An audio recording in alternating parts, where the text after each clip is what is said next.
के शो में। एक अमेरिकी डॉलर की 173 रुपए की हद भी उबूर हो गई। क्या अवाम मजीद महंगाई के लिए तैयार हो जाएं? हुकूमत IMF मुज़ाकरात जारी, क्या मामला तय पा सकते हैं? अस्सलाम वालेकुम। बस पर्दा हक़ाइक़ सनसनीखेज़ इंकशाफ़ात प्रोग्राम बेनकाब में हूँ आपके साथ सफ़ान खान। नाज़रीन, करेंसी की डीवैल्यूएशन के ऊपर आज हम एक सैर हासिल गुफ्तगू करने जा रहे हैं इस प्रोग्राम में। आज 173 का भी जो इस वक्त कहा जाए कि जो रेट है उसको अबूर भी कर लिया है और हिस्टोरिकल ट्रेंड भी बना दिया है डॉलर ने अगेंस्ट पाकिस्तानी रुपी, और ये सिलसिला जारी है। लग ये रहा है कि ये एक फ्री फॉल है। मैं सवाल बुनियादी इसी से शुरू करूंगा कि क्या पाकिस्तान की इकोनॉमी है जो फ्री फ्लोट और ये जो अल्फाज हमें बताए जाते हैं, कैन वी अफोर्ड दिस, हम ये अफोर्ड कर सकते हैं? और फाइनली क्या स्टेट बैंक को इंटरवीन करना होगा या नहीं होगा? लेकिन इससे कबल के मैं कुछ और बातों पर आऊँ, गेस्ट की तरफ आऊँ। पहले गवर्नर स्टेट बैंक जब थे बाहर तो उनको घेर लिया, सहाफियों ने सवालात पूछे महंगाई के हवाले से, और क्या क्या पूछा और उनके क्या जवाब थे इसमें।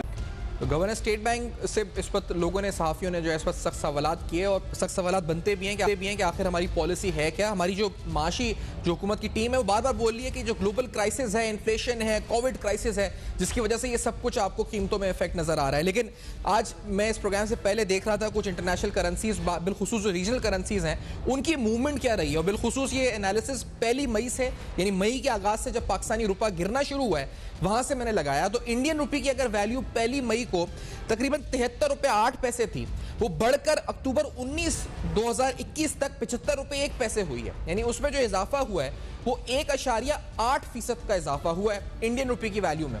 इसी तरह से बांग्लादेशी जो उस पर टका है वो डॉलर के अगेंस्ट अगर उसको देखें तो पहली मई 2021 को ये तकरीबन 84 रुपए 7 पैसे था, बढ़कर 85 रुपए 6 पैसे हुआ है 19 अक्टूबर 2021 को। और पाकिस्तानी रुपए की बात करें तो इसमें यानी बांग्लादेशी रुपए में इजाफा 1.1% का हुआ, इसी तरह इंडियन रुपये में इजाफा 1.8% का हुआ। अगर पाकिस्तानी रुपए की बात करें तो पाकिस्तानी रुपया अगेंस्ट डॉलर, इसकी मूवमेंट आप देखिए कितनी फ्रेजाइल और कितनी ज़्यादा एक डिक्लाइन आपको नजर आएगा। पहली मई को हम 173 153 पर हम थे, 152 153 पे हम लोग थे।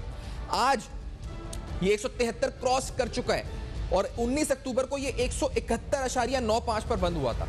तकरीबन जो आपका डॉलर में इजाफा हुआ है रुपये के अगेंस्ट, वो 11.7% का हुआ है।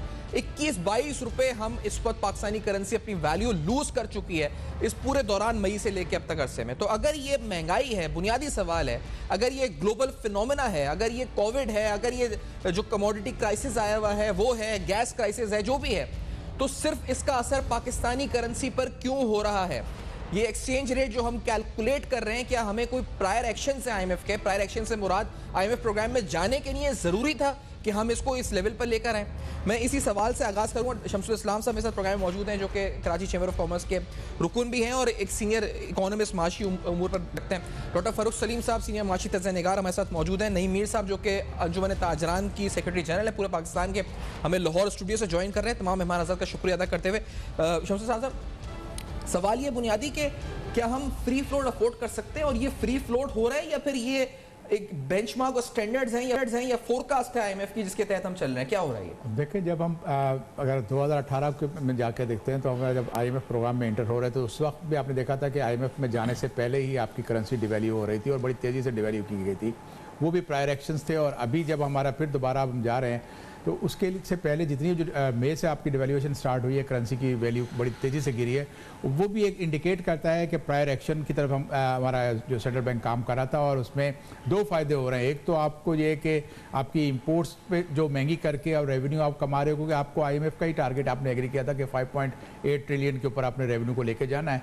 रेवेन्यू कलेक्शन यहाँ हमारे यहाँ होती है, हमारे यहाँ रेवेन्यू जनरेशन नहीं की जाती, जो कि एक हेल्दी साइन होता है जनरेशन करने का।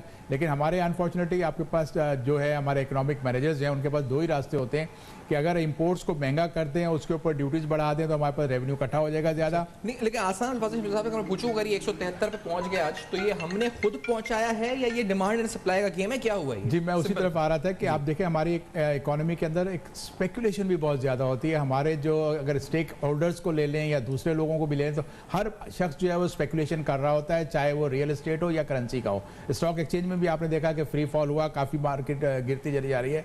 और उसके बाद जो है ज़्यादातर अमूमन ये होता है कि पाकिस्तान में जब भी आपका स्टॉक एक्सचेंज गिरता है तो आपके डॉलर के ऊपर प्राइस आता है और लोग बाइंग करते हैं। ये तरीका भी था। साथ ही आप जो फ्री फ्लोट की बात करो, फ्री फ्लोट तो इकोनॉमी हमारी करेंसी जो है इकोनॉमी अफोर्ड ही नहीं कर सकती। कहाँ आपकी एक्सपोर्ट्स और इंपोर्ट का जो ह्यूज डिफरेंस है, रिजर्व्स अगर आप देखें तो वो भी आपके बहुत ही नॉमिनल किस्म के रिजर्व्स हैं और वो भी मेनली आपने बोरो करके जो है वो इकट्ठे किए हैं, क्योंकि हमें IMF की कंडीशन मीट करनी थी कि हमारे पास इतनी मिनिमम इंपोर्ट्स का बिल होना चाहिए। तो उसको देखते हुए तो हमारे यहाँ जो है इसको मैनेज किया जा रहा है और मैं समझता हूँ कि इसको जो है इन्होंने जो 173 पे जो आज क्रॉस कर गई है, इसमें स्पेकुलेशन भी हो रही है और साथ ही इसको जो है हमारे जो इकोनॉमिक मैनेजर उसको मैनेज करके लेके आ रहे हैं ताकि हमें ये कहा गया था कि आपको बिजली इतनी बढ़ानी है, आपको शरह सूद इतना बढ़ाना है, आपको IMF के मुज़ाकरात से पहले मैनेज से मतलब ये है कि प्रायर एक्शंस हैं to go in the IMF programme, हम जाएंगे वहां पर अमेरिका, तो हमें पहले ये सब करना था। जी पहले देखे ना 172 का आपको फिगर आ गई थी जब आप IMF प्रोग्राम में गए थे और अब इस वक्त तकरीबन ये फिगर मैंने देखी memorandum of economic and financial policies IMF का, उसमें 172 की फिगर है, but that is a forecast. ये टारगेट है, क्या है ये? नहीं देखिए, फोरकास्ट भी बेस होती है ना कि आपकी हेल्थ इकोनॉमी की कैसी है, आपकी एक्सपोर्ट कितनी तेजी से बढ़ रही है, आपकी इंपोर्ट कितनी बढ़ रही है, आपके पास रिजर्व्स क्या है, उसको देख के फोरकास्टिंग की जाती है। और ऑलमोस्ट उन्होंने जो है 172 की वो सही रखी थी और अभी आप जो पोजीशन देख रहे हैं करेंसी की, तो ये एकदम से 173 पे जब गया, जब जैसे ही आपका IMF का प्रोग्राम हो जाता है और ये खबर मार्केट में आती है, तो फिर आप देखिएगा स्पेकुलेटर साइड लाइन हो जाएंगे, फिर वो करेंसी आपकी ऑटोमेटिकली एडजस्ट करेगी, वो 172 पे आके आपकी रुक जाएगी या 171 पे भी हो सकता है। तो ये एक तरीका का एक मैकेनिज्म है हमारे यहाँ। बस अनफॉर्चुनेटली क्या होता है कि जो हेल्दी जो मेजर होते हैं, जो इकोनॉमी को स्ट्रॉन्ग करते हैं, जो एक्सपोर्ट्स के जरिए आपके रिजर्व्स को बढ़ाया जाता है, जो सस्ते से सस्ता तरीका रिजर्व इकट्ठा करने का, वो यही होता है कि आप एक्सपोर्ट ज़्यादा से ज़्यादा हमारे हमने उनको बिल्कुल साइड में रख दिया और हमारे मराद $2 अरब की टेक्सटाइल को दे चुके हैं, उससे जो बड़ा है उसके अलावा हमने शरह सूद इतना कर दिया कि इन्वेस्टमेंट तो आ नहीं रही इस मुल्क के अंदर, तो कोई बेसिक इकोनॉमी। लेकिन अभी और सुन रहे हैं फरूख सलीम साहब, हमने सुना जी 2.5% बढ़ जाएगा, शरह सूद 10% पे चला जाएगा जिस तरह महंगाई हो रही है, तो are we going to enter into a cycle of disaster again? यानी फिर वही सब रिपीट होगा, बेरोजगारी होगी, जो कंपनीज हैं उनके अखराजात इतने बढ़ जाएंगे, फाइनेंस कॉस्ट, इन्वेस्टमेंट वैसी नहीं है इस मुल्क में, तो ये पूरा फिर साइकिल दोबारा रिपीट होने जा रहा है क्या, खुदा ना खास्ता? फरूख सलीम साहब। सफान साहब, पहली बात तो यह है कि मेरा नहीं ख्याल कि जिस तरह रुपया गिर रहा है इसका IMF से कोई भी ताल्लुक है। अच्छा, IMF का कतन कोई ताल्लुक नहीं है पाकिस्तान की गिरावट के पीछे। सिंपल मामला ये है कि पाकिस्तान में हम तकरीबन 6-6.5 अरब डॉलर की माहाना की बुनियाद पे इंपोर्ट कर रहे हैं। मुझे याद नहीं कि 74 साल पाकिस्तान की माशी तारीख में कभी हमने इतना हाई माहाना की बुनियाद के ऊपर इंपोर्ट किया हो। इंपोर्ट है 6-6.5 बिलियन की और एक्सपोर्ट है जो 2013 के लेवल पे स्टक हुई है, बढ़ नहीं रही। हम 2-2.25 बिलियन की माहाना की बुनियाद के ऊपर एक्सपोर्ट कर रहे हैं और वो खसारा जो निकलता है वो 4-4.5 अरब का खसारा मुझे याद नहीं कि पिछले 60-70 सालों में कभी महीने की बुनियाद के ऊपर 4-4.5 अरब का खसारा हुआ हो। तो वो नतीजा आपके सामने है। अगर आप एक्सपोर्ट इतनी करेंगे, इंपोर्ट इतनी हाई करेंगे, तो रुपया गिरेगा।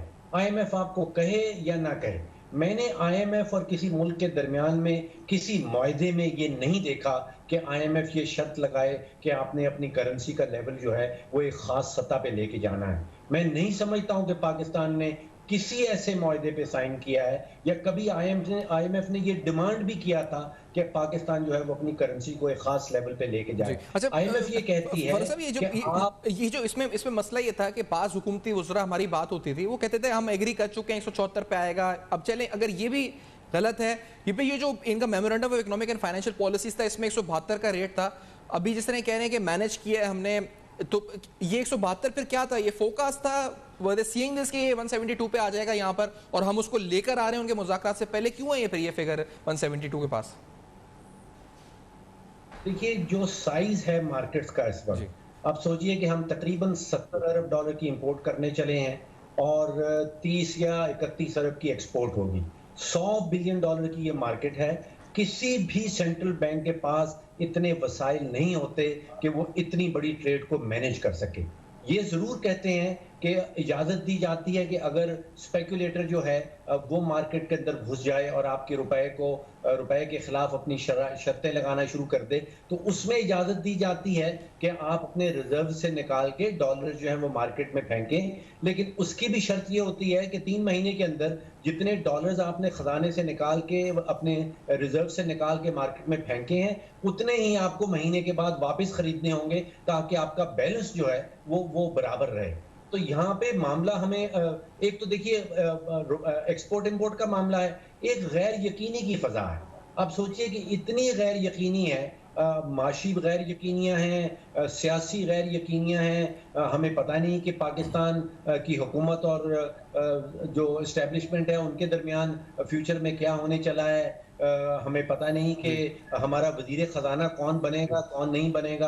तो गैर यकीनियां आप डाल दें और फिर जो एक्सपोर्ट इंपोर्ट की सिचुएशन है, जो रुपए का हाल हुआ, मैं फिरोज साहब इसीलिए पूछ रहा था कि फिर ऐसी सूरत हाल में जब पाकिस्तान में इतनी गैर यकीनी होती है कि जरा सी एक खबर जो है, एक नोटिफिकेशन नहीं आया तो आपकी मार्केट हिल जाती है, आपकी एक्सचेंज रेट हिल जाता है। Can Pakistan, an economy like Pakistan, free float afford कर सकता है? और फिर इसके साथ जो 1.2 अरब डॉलर हमने सुना था कि स्टेट बैंक इंजेक्ट कर चुका है, उसके बावजूद भी करेंसी की गिरावट नहीं रुकी, तो ये माजरा क्या है? किसी को तो समझाना पड़ेगा क्या हुआ था ये, डॉक्टर साहब। जी, ये बिल्कुल तशवीशनाक मामला है और मेरा ख्याल है कि पिछले 3 सालों में तकरीबन 5.8 अरब डॉलर जो है वो रिजर्व से निकाल के मार्केट में फेंका गया है। और उसके बावजूद, जैसे आपने कहा कि रुपया संभल नहीं रहा। रुपया कैसे संभल सकता है अगर आप 6 बिलियन डॉलर की इंपोर्ट कर रहे हैं और 2-2.25 बिलियन डॉलर से आपकी एक्सपोर्ट जो है वो ऊपर नहीं जा रही है। फिर अफगानिस्तान वाला एक नया मामला शुरू हो गया है। अफगानिस्तान के पास डॉलर्स खत्म हो गए हैं और कहा यह जा रहा है कि वहां पे भी कुछ स्मगलिंग हो रही है, पाकिस्तान से वहां जा रहे हैं। तो ये कह देना, देखिए फ्री फ्लोट के अलावा दुनिया में और कोई निज़ाम एग्जिस्ट नहीं करता। अगर हुकूमत खुद जो है वो इंटरवीन करने की कोशिश करेगी, आप हुकूमत का ट्रैक रिकॉर्ड देख लें, वो जिस भी सेक्टर में जाती है उस सेक्टर को तबाह कर देती है। चीनी को कंट्रोल करती है, गन्ने की कीमत को कंट्रोल करती है, चीनी के सेक्टर को उन्होंने तबाह कर दिया। गंदम के सेक्टर को वो कंट्रोल करती है, वो सपोर्ट प्राइस देती है, गंदम के सेक्टर को उन्होंने तबाह कर दिया। एक सेक्टर ऐसा है जिसमें हुकूमत नहीं जाती और वो चावल का सेक्टर है, उसमें हुकूमत इंटरवीन नहीं करती। और आप देखिए कि हम हर साल कई 100 मिलियन डॉलर की सालाना हम एक्सपोर्ट करते हैं, उसकी कीमत के ऊपर कोई खास असर नहीं आता पाकिस्तान के अंदर। तो हुकूमत अगर इंटरवेंशन शुरू कर देगी हमारे एक्सचेंज के एरिया में, तो उसको भी तबाह कर देगी। अच्छा, तबाह कर देगी। लेकिन आप ये कह रहे हैं कि ये फ्री फ्लोट है जो भी है, इसमें मैनेज नहीं, लेकिन गवर्नमेंट ने अगर इंटरवेंशन, अगर 1.2 अरब डॉलर स्टेट बैंक ने डाला था, तो ये एक सवाल है, तशवीश से देखा जाए इसको। इससे पहले नईम साहब की तरफ आऊँ, 2 ओपिनियन यहाँ पे आ गए हैं। एक आपका है, शमसुल इस्लाम साहब कह रहे हैं कि दिस इज मैनेज। एक है जी कि मार्केट सप्लाई डिमांड है, उस पर डायनामिक्स है, इकोनॉमिक प्रिंसिपल्स हैं, वो उसके तहत जा रहे हैं। आप इस पर अगर कुछ कहना चाहें प्लीज शमसुल इस्लाम सर, ये मैनेज्ड है या ये? अभी देखें, इसमें जब आप कोई भी पॉलिसी बनाते हो, अगर आपने इसको फ्री फ्लोट रखना था या मैनेज करना था, तो आपको कुछ और डिसीजन भी लेने थे। जिस तरह से आपकी जो है लिबरलाइज आपने इंपोर्ट को किया है बजट से पहले, और देखें उसके बाद भी आपने जो आरडीज ख़त्म की, और ऐसी लग्जरीज आइटम जो गाड़ियाँ जो बहुत ज़्यादा लग्जरीज की आपकी बहुत ज़्यादा वो इंपोर्ट हो गई, उसने प्रेशर डालना था आपको। साथ ही जब आप कहते हैं जी अब हमने इसको इस लेवल पे रखना है, तो फिर आपको टाइटनिंग मेजर भी करने होते हैं। वो आपने करेंसी को टाइटनिंग मेजर नहीं किए, और आपका देखा कि पैसेंजर जो आपके एक ज़माने में तो 10,000 डॉलर, अभी तो अफगानिस्तान जा रहे थे खैर चक 10,000 डॉलर लेके जा रहा है, वो गवर्नमेंट ने दोबारा सोचा नहीं किया। आप ये कह रहे हैं ताकि मैनेज जान के नहीं। देखिए बाज़ वक़्त क्या होता है कि हमारी इनएफिशिएंट जो ब्यूरोक्रेसी है, जो इनएफिशिएंट हमारी जो इकोनॉमिक मैनेजर्स बैठे हुए, वो ऐसी गलतियां कर जाते हैं। उसके बाद ना मैनेज्ड है, तो वो जानबूझ के तो नहीं होता ना। मैनेज्ड पे मैं पूछ रहा हूं मैं आपसे, क्योंकि वो कह रहे हैं फ्री फ्लोट, आप कह रहे हैं मैनेज्ड है, तो मैनेज का मतलब तो इंटेंशनली सब कुछ हो रहा है ना। देखिए जी, मैं ये कहता हूं कि जब आपको रेवेन्यू अचीव करना था आपका 5.8 ट्रिलियन, तो वो आपके पास ऐसी इकोनॉमी कोई ऐसा जरिया ही नहीं था कि आप उतना ज्यादा रेवेन्यू ले जाते, सिवाय इसके कि इंपोर्ट्स को बढ़ा के और उसके ऊपर अपनी ड्यूटीज बढ़ा के आप कलेक्शन करो। और जब इंपोर्ट्स महंगी होती है करेंसी को डिवैल्यू करके, तो फिर आपके पास रेवेन्यू ज्यादा आता है। ये उनके जहन में ये चीज थी, लेकिन उसके साथ ही उनको ये नहीं पता कि इतना ज्यादा आपका जो है ड्रेनेज हो जाएगी और आप करेंसी आपकी जो वैल्यू रुपये की है वो बहुत ज़्यादा कम हो जाएगी। क्योंकि साथ ही आपने बहुत सारी एडवांस पेमेंट्स पे भी अलाउ किया हुआ था, बहुत सारी चीज़ों को आपने इंपोर्ट जो पहले आपने रिस्ट्रिक्ट कर दी थी उसको फिर फ्री फॉर ऑल कर दिया और हर शख्स कर देंगे। तो फिर अननेसेसरी चीज़ें आई, लग्जरी चीज़ें भी आ गई, जिसमें गाड़ियाँ बहुत बड़ी नंबर में आई। मैं इस पर आता हूँ कि गाड़ियाँ भी कैसे आई, क्योंकि हमने तो देखा मिडिल क्लास श्रिंक हो रही है, फिर यार मिलियंस ऑफ डॉलर्स की गाड़ियाँ कैसे इंपोर्ट हुई हैं पाकिस्तान में। लेकिन नहीं मीर साहब, मुझे बताइए कि महंगाई का असर है, आप ताजिर इस वक्त हैं, आप डील कर रहे हैं। मैंने उस दिन कराची ताजिर इत्तेहाद के और सिंध ताजिर इत्तेहाद के नुमाइंदों से भी, जमील राजा साहब आए हुए थे उस दिन प्रोग्राम में। लाहौर में, पंजाब में आप पूरे मुल्क की वैसे नुमाइंदगी कर रहे हैं जुम्मे ताजरान की। लोगों की कंडीशन क्या है महंगाई को लेकर, क्या कह रहे हैं इस वक्त, कितने सीख पाए आपके पास आते हैं, क्या कहते हैं लोग आपको, क्या इस वक्त लोगों की पल्स है, क्या कहते हैं? नहीं मीर साहब, देखें लोगों की पल्स तो वही है जिसका इजहार आप गाय बगाए करते रहते हैं। लेकिन ये डॉलर की आप बात कर रहे थे, मैं चाह रहा था इस पर मैं भी जी बिल्कुल छोटा सा तबसरा कर दूं। हो सकता है डॉक्टर फ़ारूक साहब जो हैं वो इसकी तरदीद कर दें या तायीद कर दें, तो वो बेहतर जानते हैं, वो माहिर मईशत हैं। मुझे यूँ लग रहा है कि ये जो महंगाई हो रही है और इन्फ्लेशन बढ़ रही है, ये प्री प्लान्ड है और इसका नतीजा लामवाला ये निकलेगा कि टैक्स रेवेन्यूज़ बढ़ जाएंगे। तो रेवेन्यू बढ़ाने के लिए भी इसे बतौर एक टूल के इस्तेमाल किया जा रहा है। ज़ाहिर है जब अशिया महंगी होती हैं तो 17% सेल्स टैक्स भी लगेगा, जब इंपोर्ट्स होंगी तो 6% इनकम टैक्स भी लगेगा, विद होल्डिंग टैक्सेस भी परसेंटेज के हिसाब से लगेंगे, तो गवर्नमेंट का रेवेन्यू बढ़ जाएगा। मुझे यूँ लगता है कि ये रेवेन्यू बढ़ाने के लिए भी इस महंगाई के टूल को इस्तेमाल किया जा रहा है, बिकॉज GDP की ग्रोथ शायद वैसे नहीं हो रही जैसे माजी बईद में थी, तो यही एक वजह है। और दूसरी कि जो आपने डॉलर की फ्री फ्लोटिंग की बात की है, देखें हमें इसहाक डार साहब के दौर को भी याद रखना चाहिए। वो भी तो यही कहा करते थे ना कि अगर डॉलर जो है वो बढ़ जाएगा तो बहुत ज़्यादा हम महंगाई ज़्यादा हो जाएंगे, तो उन्होंने भी डॉलर को कंट्रोल किया, लेकिन साथ ही साथ GDP भी बढ़ाई और टैक्स रेवेन्यूज़ में 20% सालाना इजाफा भी किया। लेकिन मैं ये समझने से कासर हूँ कि हम कह रहे हैं कि स्टेट बैंक इंटरवेंशन करे, सारा कुछ करे। ये जो डॉलर की कीमत बढ़ रही है, आप इसका अगर खुरा निकालें तो मैं आपको बता दूं ये डॉलर्स कहाँ जा रहे हैं, कौन इनकी खरीदो फरोख्त कर रहा है और कौन इस बिज़नेस में इन्वॉल्व है, तो ये सारे खुरे जो है ना ये हुकूमत ही की तरफ निकलेंगे और माफियाज की तरफ ही निकलेंगे, और दाएं और बाएं बैठे लोग ही आपको जो है वो नजर आएंगे पैसा बनाते हुए और असासे बनाते हुए। तो ये मेरी एक छोटी सी बात है। और महंगाई के हवाले से भी नईम साहब बताएगा कि कितना का ताल्लुक है आवाम के आप फेस करते हैं, क्या इस पर आवाम की राय होती है महंगाई का लेकर? जी अवाम तो इस वक्त महंगाई से बिलबिला रहे हैं, और अवाम क्या बिलबिला रहे हैं, हम ताजर भी बिलबिला रहे हैं। उसकी बुनियादी वजह यह है कि अवाम की परचेजिंग पावर कम हो गई है और हमारी बिक्री कम हो गई है और हमारे कारोबार स्क्वीज़ कर गए हैं, और हम जो है वो उस तरह से बिज़नेस के अंदर जो है वो परफॉर्म नहीं कर पा रहे।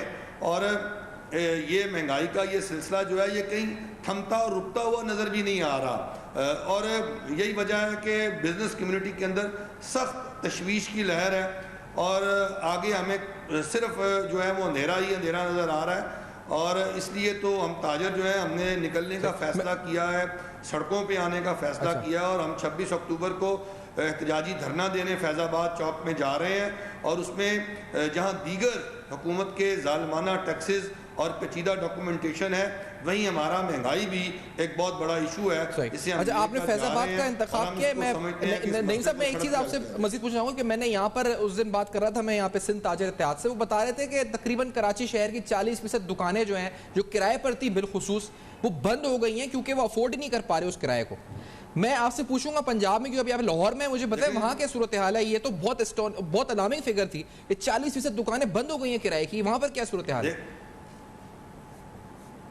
देखें जी, कमोबेश लाहौर में भी ऐसी ही सूरत हाल का हमें सामना है, और ख़ास तौर पर जो छोटे ताजर हैं, जो जिन्हें हम अपना मेहनत कश ताजर या दिहाड़ीदार ताजर कहते हैं, उनका तो बहुत बुरा हाल है। और मैंने देखा है, बल्कि मेरे इल्म में आया है कि वो जो छोटी छोटी दुकानें अपनी चलाया करते थे, वो कोई रक्षा चलाने की बात कर रहा है, कोई ऊबर चलाने की बात कर रहा है, कोई नौकरियां ढूंढ रहे हैं वो इस वक्त। तो इसमें तो किसी किस्म की कोई शक व शुबे की गुंजाइश नहीं है कि छोटा ताजर जो है वो बहुत इफेक्ट हुआ है। लेकिन साथ ही साथ हमें ये बात भी तो समझनी चाहिए कि जो लिक्विडिटी क्रंच आया है छोटे ताजर के पास, जो कैश डेफिसिट का शिकार हुआ है, यानी इस महंगाई को लेकर और कोरोना वायरस की इकदामात और लॉकडाउन को लेकर, तो उसमें रियासत ने तो आगे बढ़कर छोटे ताजर की कोई मदद नहीं ना की। अब रियासत को चाहिए था कि वो आगे बढ़ते और हमें पाँव पर खड़ा करने के लिए कोई मंसूबा बनाते। इन्होंने जो भी मंसूबे बनाए और जो भी प्लान दिए वो सारे के सारे जो हैं वो निचली सतह तक तो पहुंचे ही नहीं, वो पैसा नीचे आया ही नहीं, वो ऊपर ही कहीं खुर्द बुर्द हो गया। तो सोचने वाली ये बात है कि रियासत जो है वो अपने इन छोटे ताजरों के तहफ़्फ़ुज़ के लिए क्या कर रही है और क्या करेगी। ठीक है, एक ब्रेक की तरफ बढ़ना है। नईम मीर साहब कहते हैं जी, ऐलान कर रहे हैं 26 अक्टूबर को धरना देने जा रहे हैं फैज़ाबाद पे। महंगाई के हवाले से आह्वान है, हुकूमत क्या सोच रही है और क्या करना चाहिए हुकूमत को? कोई इस वक्त क्विक रेसिपी या फिर आप कहें जी क्विक फिक्स जिसे कहा जाए कि है, या फिर ये एक ऐसा मर्ज है जिससे निकलने के लिए बहुत टाइम लगेगा? इस ब्रेक के बाद जानेंगे, हमारे साथ रहिए।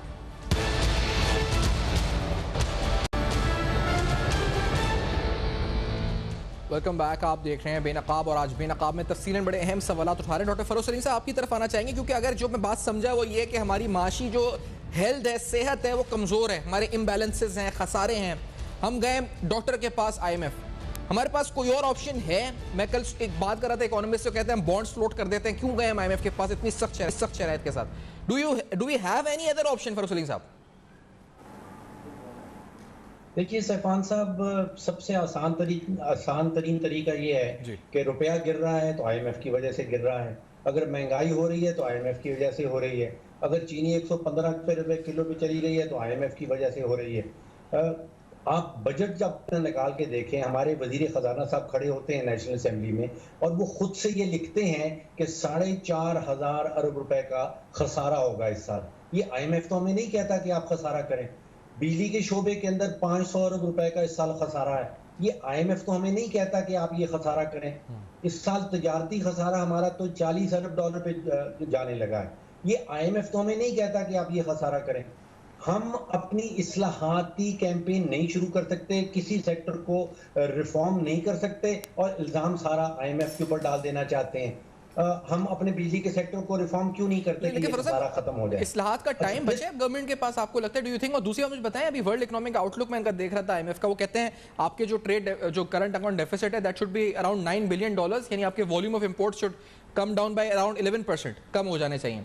तो अब ये अगर फोरकास्ट उनकी, तो हम इसको किस तरह से, हमें क्या ये स्ट्रक्चरल रिफॉर्म्स करके हम करें इसको $9 बिलियन करंट अकाउंट डेफिसिट को? फौरी एक्शन क्या करे गवर्नमेंट? इंपोर्ट्स पे कोटा लगा दे, बैन कर दे? क्या मजीद एक्शन ले सकती है? नॉन एसेंशियल आइटम्स बिल्कुल ही बंद कर दे? क्या करे गवर्नमेंट? देखिए सैफान साहब, मेरा तखमीना ये है कि करंट अकाउंट का डेफिसिट 9 नहीं बल्कि 12 के करीब आएगा। अच्छा। जिस सिमत में हम जा रहे हैं, जिस रफ्तार से हम जा रहे हैं, $12 बिलियन के करीब हमारा करंट अकाउंट का डेफिसिट आएगा और कोई $14 अरब की हमने पेमेंट करनी है। तो कम से कम हमें $26 अरब अगले 12 महीनों के लिए चाहिए।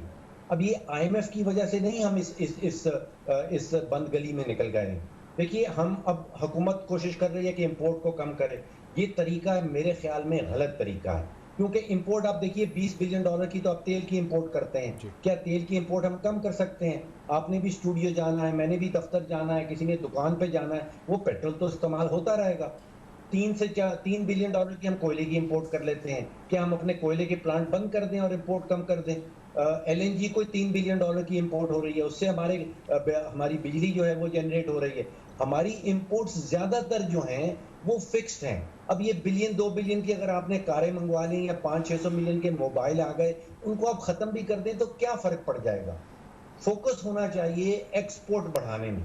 अगर हमने अपना तजारती खसारा कम करना है तो इंपोर्ट के ऊपर रिस्ट्रिक्शंस लगा के ये काम नहीं हो सकता। हमने एक्सपोर्ट बढ़ानी होगी। अब एक्सपोर्ट क्यों नहीं बढ़ती? वो हमारे पास वो एक बिजली का माफिया बना के बैठा हुआ है। जब तक बिजली के रेट अगर इंडस्ट्री को 22-23 रुपए का यूनिट देंगे, जब इंडिया में उससे आधा होगा, बांग्लादेश में उससे आधा होगा, तो हमारी इंडस्ट्री एक्सपोर्ट कैसे कर पाएगी? तो मामला आता है इस्लाहात के ऊपर। IMF किसी भी मुल्क को पिछले 74 सालों में अपने पांव पे खड़ा नहीं कर सकी। उसका मकसद ये नहीं है। आप ज़हन में रख लें कि ये सिर्फ मालियाती इदारा नहीं है, ये एक सियासी इदारा भी है और इसके सियासी मालकान हैं। 8,31,000 वोट जो हैं वो सिर्फ अमेरिका के वोट हैं। मतलब IMF बोर्ड में जब अमेरिका का हाथ खड़ा होता है तो 8,31,000 वोट खड़े हो जाते हैं। IMF आपकी भलाई के लिए नहीं आ रहा। हमने अपनी भलाई खुद से करनी है, मुल्क के बाहर से कोई हमारा भला करने नहीं आएगा। तो ये इस्लाहाती काम जब तक शुरू नहीं हो there is no shortcut. There is no shortcut, लेकिन इस्लाहाती काम का टाइम बच्चा। दूसरी मुझे बताएं कि अभी बात कर रहे थे, अभी जिस तरह से खबर आती है IMF के बारे में, अच्छी खबर आती है, इधर मार्केट गिर जाती है, बुरी खबर आती है, मार्केट बह जाती है, बिल्कुल सब कुछ।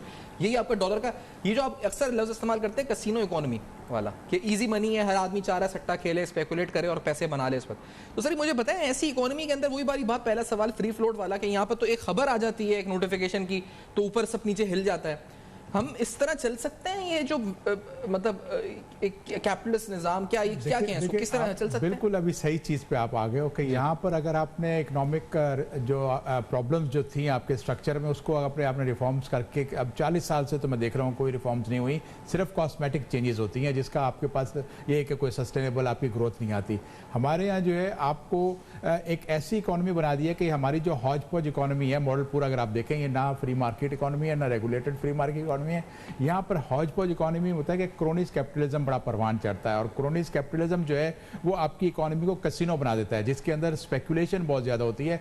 आप देखोगे कि पाकिस्तान में सबसे ज़्यादा स्पेकुलेटर्स हैं जो रियल एस्टेट में स्पेकुलेशन करते हैं, कि आम आदमी आज जो है नारे ही सिर्फ सुन रहा है कि नया पाकिस्तान और घर बनेगा, लेकिन वो अब उसकी पहुँच से दूर हो गया। इसी तरह से जो हम अपनी प्रोड्यूस करते हैं, 45 रुपए की हमने गंदम अपनी मार्केट में जब हार्वेस्ट हुई है जून में, उसको 45 रुपए थी, उसको 62 रुपए पे पहुंचा दिया। बावजूद इसके कि पिछले सालों के निस्बत हमारे यहाँ वीट की प्रोडक्शन बहुत ज्यादा हुई, हमारी वो तमाम एग्रीकल्चर की प्रोडक्शन गवर्नमेंट ने क्लेम की। तो ये स्पेकुलेटर्स हैं जो बहुत ज्यादा पैसा कमाते हैं, और वो मुट्ठी भर स्पेकुलेटर्स हैं, उनके ऊपर हुकूमत कोई कंट्रोल नहीं करती, ना उनको दीवार से लगाती है, बल्कि उनको एक फ्री हैंड मिला हुआ है, जिसकी वजह से आप देखो कि आपके हर चीज जो है वो बड़ी ब्रेक लेना है। मैं इस वक्त शमस साहब जो बात की है, इस ब्रेक के बाद आते हैं जो 26 अक्टूबर साहब धरना देने जा रहे हैं, उनका मुतालबा हुकूमत से क्या है ये जानेंगे, लिस्ट वाइज क्या गवर्नमेंट से मुतालबा कर रहे हैं, और शमस साहब से भी और फरूख साहब से भी। इस ब्रेक के बाद हमारे साथ होंगे।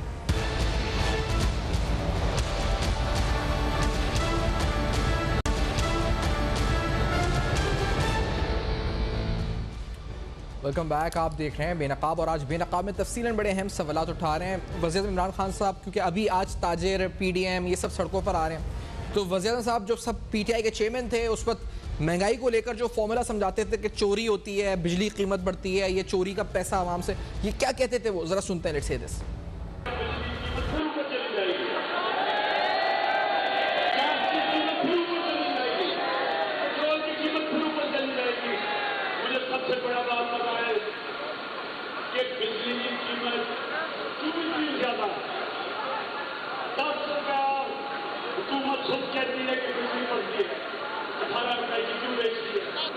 बीच में 8 रुपए की चोरी हो रही है, बजाय चोरी खत्म करने के सारी चोरी और करप्शन का बोझ आप पे मेरी बिजली के जरिए डाल देंगे।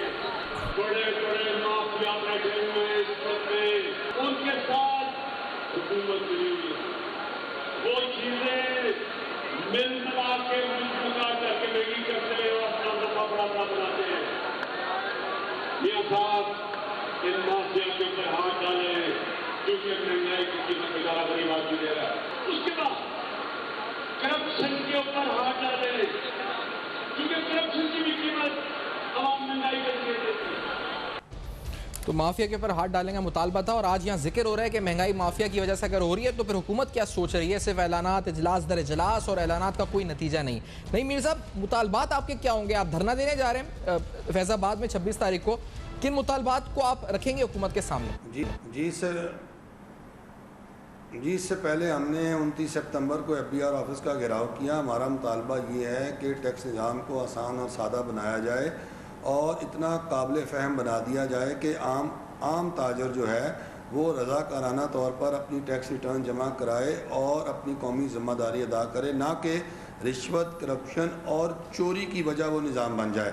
यही वजह है कि हम सेल्स टैक्स के मुरवजा निज़ाम पर एक मुकालमा चाहते हैं रियासत के साथ, और हम समझते हैं कि हमने सेल्स टैक्स जो है वो पहले अदा कर दिया जब हमने कोई भी प्रोडक्ट ख़रीदी। रियासत का तमाम तर सेल्स टैक्स जो है वो इम्पोर्टर और मैन्युफैक्चर के पास जमा है। अगर आपने पॉइंट ऑफ सेल्स लगाने हैं तो वहाँ लगाएं। आप रिटेलर्स पर पॉइंट ऑफ सेल्स लगाकर नई उलझनें पैदा कर रहे हैं, और करप्शन के नए रास्ते FBR खोल रहा है, नए दरवाजे और नए एवेन्यूज़ खोल रहा है, जो कि दोहरी टैक्सेशन होगी और महंगाई को और दो चंद कर देगी। यही वजह है कि हम एहतजाज कर रहे हैं। और एक और बुनियादी वजह यह है कि टैक्स फ्री बजट पेश करने का दावा किया गया अपनी तकारीर के अंदर वज़राए ख़जाना, चाहे सूबाई हों या वफाकी वज़राए ख़जाना, लेकिन प्रॉपर्टी टैक्स जो है वो पंजाब में 300% तक बढ़ा दिया गया और मीडिया पे आके हमसे वादा किया गया कि आप अपना एहतजाज मौखर करें, हम इसको वापस लेंगे। हमने अपना लाहौर में एहतजाज वापस लिया, लेकिन 1.5 माह हो गया है, वो वादा भी पूरा नहीं किया गया और अभी तक उस पर यू टर्न लिया गया हुआ है। तो हम इन तमाम चीज़ों को लेकर वादा खिलाफियों को, गलत बयानियों को, झूठे दावों को और जालमाना टैक्सेस के निज़ाम के ख़िलाफ़ हम 26 अक्टूबर को धरना देने जा रहे हैं। ठीक है। और मैं शम्स साहब आपसे लास्टली, क्योंकि डॉक्टर साहब ने एक बात की थी फरोज़ साहब ने, कि मैंने सवाल पूछा था उनसे कि ऑल्टरनेट सोर्सेज क्या हैं फॉर फॉरेन एक्सचेंज, या फिर ऑल्टरनेट सोर्सेज क्या हैं, हम IMF के पास ना जाएं, between the deep blue sea and devil किधर जाएं हम, कहाँ पे क्या रास्ता है? देखिए, हमारे पास जो सबसे आसान और सस्ता ज़रिया है वो यही है कि एक्सपोर्ट्स बढ़ाई जाए, एक्सपोर्ट्स बढ़ाई जाए और एक्सपोर्ट बढ़ाई जाए। एक्सपोर्ट्स बढ़ाने का तरीका ये है कि अगर आप रीजन को देखें तो वहाँ पर भी उन्होंने बहुत सारी सब्सिडी दी हैं।